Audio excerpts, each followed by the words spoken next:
ఎడారిలో సెలయేర్లు మార్చి 22 నలువది ఏండ్లైన పిమ్మట సీనాయి పర్వతారణ్యమందు ఒక పొదలోని అగ్ని జ్వాలలో ఒక దేవదూత అతనికి అగుపడెను.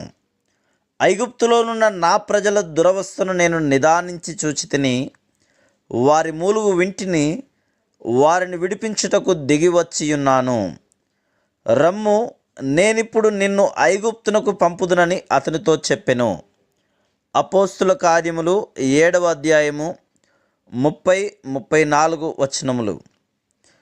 40 సంవత్సరాలు మోషేకి అప్పగించబడిన పని అంత కష్టతరమైనది గనుకనే అన్ని దీర్ఘ సంవత్సరాలు వేచి ఉండవలసి వచ్చింది. దేవుడు ఆలస్యం చేస్తున్నాడనుకుంటాము, కానీ మన విషయంలో ఆయన సోమరిగా ఉండలేడు. తన పనిముట్టులను పదును పెడుతున్నాడు. మన శక్తిని పరిపక్వం చేస్తున్నాడు. సమయం ఆసన్నమయ్యేసరికి మనకు అప్పగింపబడిన దాన్ని నెరవేర్చే సామర్థ్యం మనకి వస్తుంది. నజరేయుడైన యేసు సైతం 30 ఏళ్ళు చేతులు ముడుచుకొని కూర్చున్నాడు. తన పనిని ప్రారంభించబోయే ముందు జ్ఞానములో ఎదుగుతూ. దేవుడు హడావుడి పడడు. తాను బలంగా వాడుకోదలిచిన వాళ్ళని సంవత్సరాల తరబడి అలా ఉంచుతాడు.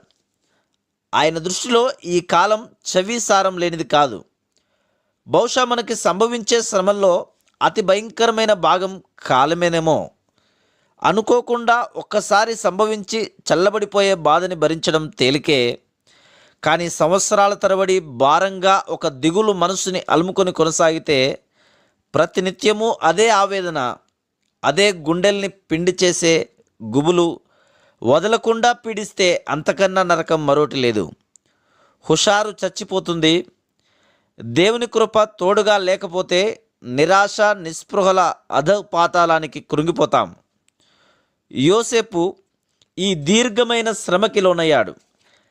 ఎర్రగా కాలిన ఇనుముతో చర్మంపై వాత పెట్టినట్టు ఒక్కోసారి దేవుడు తన శిక్షను ఇలా సుదీర్ఘమైన బాధ ద్వారా మన అంతరాళాల్లో ముద్రిస్తాడు. వెండిని పరిశుభ్రపరిచేవాడిలా, పుటం వేసేవాడిలా ఆయన పనిచేస్తాడు. కరిగిన బంగారములో తన ప్రతిబింబాన్ని చూడగానే కంసాలి మంటను ఎలా ఆర్పివేస్తాడో, అలానే దేవుడు మనలో తన పోలిక కనిపించగానే మన కష్టాలకు స్వస్తి చెప్తాడు. తన గుప్పిటిలో ఆయన దాచి ఉంచిన దివ్య సంకల్ప ఫలాలను మనం ఇప్పుడే చూడలేకపోవచ్చు. ఇంకా కొంతకాలం మనకవి అర్థం కాకపోవచ్చు. కానీ ఆయన సింహాసనాసీనుడై తగిన కాలం కోసం ఎదురు చూస్తున్నాడు. అంతా మన మేలుకే జరిగింది అంటూ ఆనందములో మనం కేరింతలు కొట్టే గడియ వస్తుంది. ఈ బాధ నుండి విముక్తి ఎప్పటికీ అని ఎదురు తెన్నులు చూడక యోసేపులాగా దుఃఖపు బడిలో పాఠాలను జాగ్రత్తగా నేర్చుకోవాలి. ప్రతి పాఠాన్ని విధిగా కంఠస్థం చేయాల్సి ఉంది. మనం పూర్తిగా సిద్ధపడినప్పుడు విముక్తి తప్పకుండా వస్తుంది.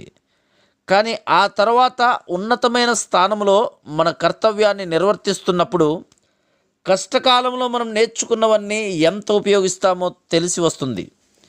భవిష్యత్తు కోసం ఇంకా మహత్తరమైన బాధ్యతలు, ఉత్కృష్టమైన దీవెనలు మనకి ఇవ్వడం కోసం దేవుడు మనకి శిక్షణనిస్తున్నాడు. సింహాసనానికి తగిన లక్షణాలు మనలో ఉన్నట్టయితే దేవుడు నిర్దేశించిన సమయం వచ్చినప్పుడు మనల్ని ఏదీ అడ్డగించలేదు. కాలాన్ని మీ చేతుల్లోకి తీసుకోవద్దు. మీకు తన చిత్తాన్ని తెలియజేసేంత వరకు ఓపికగా కనిపెట్టండి. అవసరమైన దానికంటే ఎక్కువ ఆలస్యం చేయడాయన. ఎదురు చూడడం నేర్చుకోండి.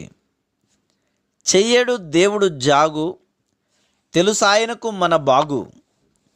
ప్రభు ఆగమనం కోసం వ్యర్థంగా చూపకు ఉక్రోషం. ఎదురు చూడు, విసుగు లేకుండా, కడుపులో చల్ల కదలకుండా.